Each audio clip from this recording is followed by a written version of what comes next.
Hey guys, and welcome back. Decided to take a couple of minutes and go over this yard sale find of the 1956 Evinrude 10 horse twin cylinder outboard that we picked up last weekend, and made up a bit of a buggy to set the thing on, so maybe we can see if we can get it to run and do a better assessment of its quality.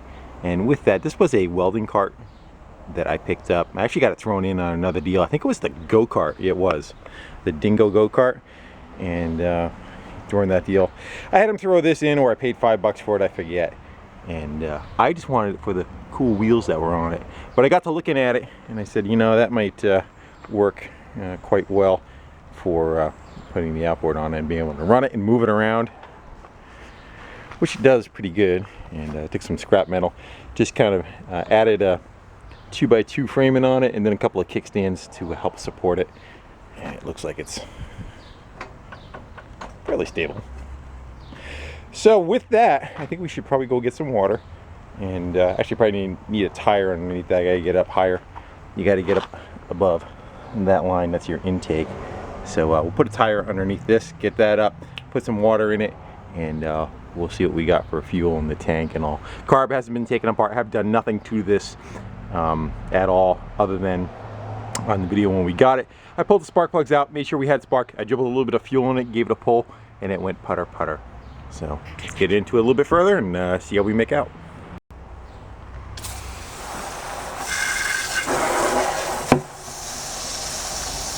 That'll take a couple of minutes.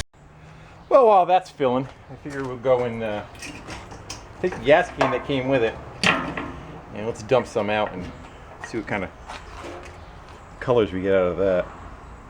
How much of a mess I can make.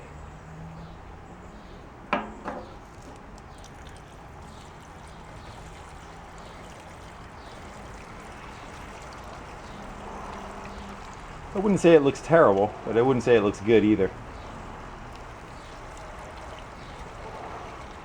We're gonna get rid of that. He said, I believe he said something about 4 or 5 years ago was when it was run. And of course, it's the same gas that was in it from that point. Sometimes people can buy gas, especially if you're getting it on the water. You can get it without ethanol in it, but not sure. So I'd rather just purge that out and we'll start fresh. So it's got that little lip on the inside of it. When you dump it upside down, you can't get it all. So I would really like to be able to remove all that. It seems like the very last little bit was the worst of it, you know. It's where all the crud kind of stays. I don't see a bunch of debris in the bottom, and the tank doesn't look rusty, so the tank itself looks fairly decent.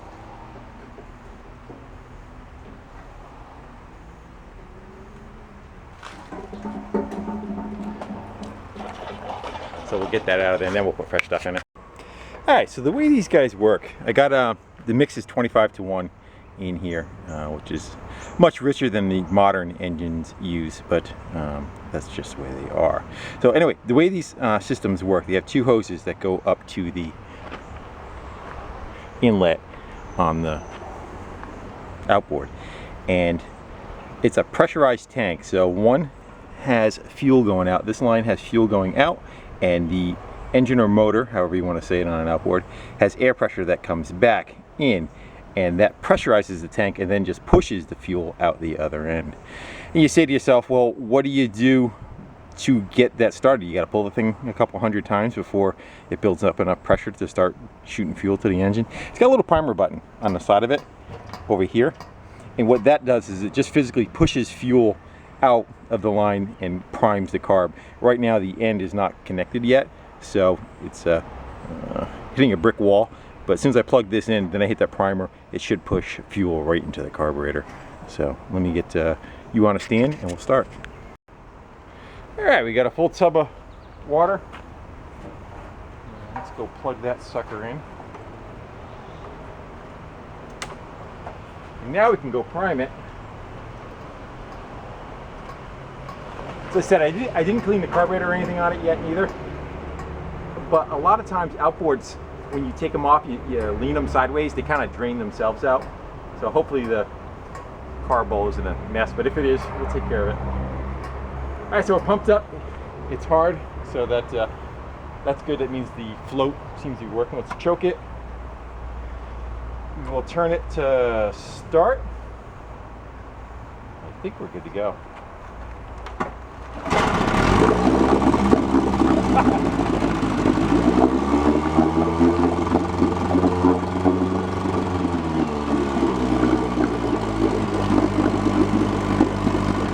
That was rough, huh? First pull. Stuttering a little bit. Which one's the low?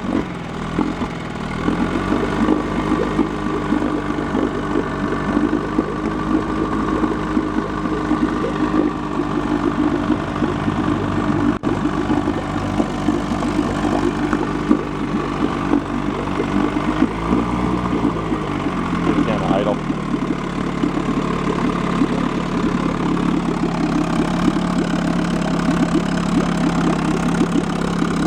What do you think? Push all the water out? Reverse. Let's let that run for a little while. YouTuber broke down in front of my driveway. Blew a spark plug out on his Ford. So wanted to go fish out and make sure that the rest of the plug still wasn't in there. So he is taking off. You can hear it loping its way out there. He's gonna limp that home. So that's why I had to kind of shut you guys off. But back to it. So this engine, when I received it, the thing was it was blowing steam out the back side of it, and they shut it down very quickly when they were running it. And we do believe, I believed right away that the deal was the impeller probably crapped out on it, and it has a water pump, little impeller looking thing. It looks like a starfish, and they have, we got a circle. That'll be the impeller, the housing it's in. It's offset to one side, and it's got rubber blades that kind of come off of it like this. And of course it favors one side. As it spins, it draws in a bunch of water, and then the gap gets smaller and smaller, and then pushes it out a hole up into the cooling system. Well, the little rubber fins kind of break off, and you no longer have any water pump. And the confirmation of that is not seeing any water squirt out of here with the exhaust. Usually some of the newer ones, they actually have like a little telltale pee hole that it just kind of squirts a little bit of water out also, including with the exhaust. These older ones I don't believe have that on them. That might be it right there, I'm not sure. So I'm gonna go and we'll fire it back up again, take a look, and just confirm that. It's just in case, sometimes it gets kind of clogged too.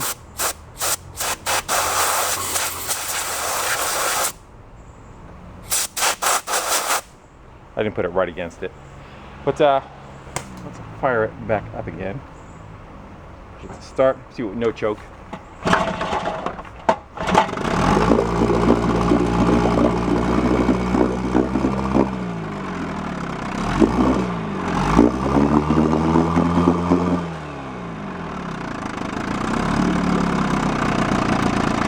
Yeah, so we're really not getting anything out of that.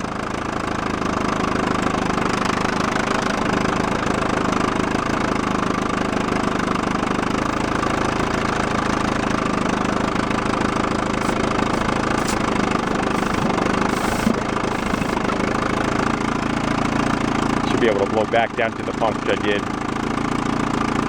Yep, no flow. Let's a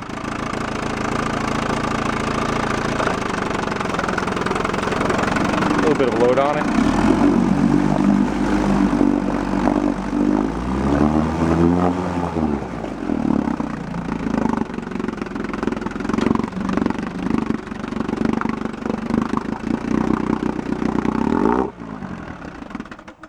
So that is it. We're not going to run it long so it gets to the point where it gets hot, but I just want to do a quick assessment on it and see what we had. And it seems like it does run okay, and it's the engine doesn't sound like it's lackadaisical. It just needs the proper maintenance done to it. So this is just a little quickie to shut my hair off when the compressor comes on. It's just a little quickie again, just to see what we got, and seems like it would be a good starting point. So as like I said, I have another a 7.5, and we'll probably tear into both of them at the same time. Once we do that, I can order some pieces for them and repair them like they should be. So, and guys, with that, I think we're going to go wrap this one up. I now feel fairly comfortable that the drivetrain, the engine, power head, and everything seems to be in decent shape. It just needs the impeller setup serviced, the water pump serviced, and that guy should be a good runner. And with that, while I was making the video, someone stopped by, wanted to buy the Toro when we put the blade on and put the key in, and wanted to know if I do trades. So they said, how about take 20 bucks off and you take my Cub Cadet. And I said, what's wrong with your Cub Cadet? He says, well, you go to pull start, yank the pull start, it'll rip the pull start back out of your hand when it goes to go fire. And I think we've seen that before very recently, haven't we? So we'll get into this one shortly too. But with that, again, I want to thank all you guys just for coming and hanging out with me and just screwing around with whatever we find. I'm surprised that so many people find it that popular. But with that, we'll just keep on keeping on. Guys, thanks. See ya.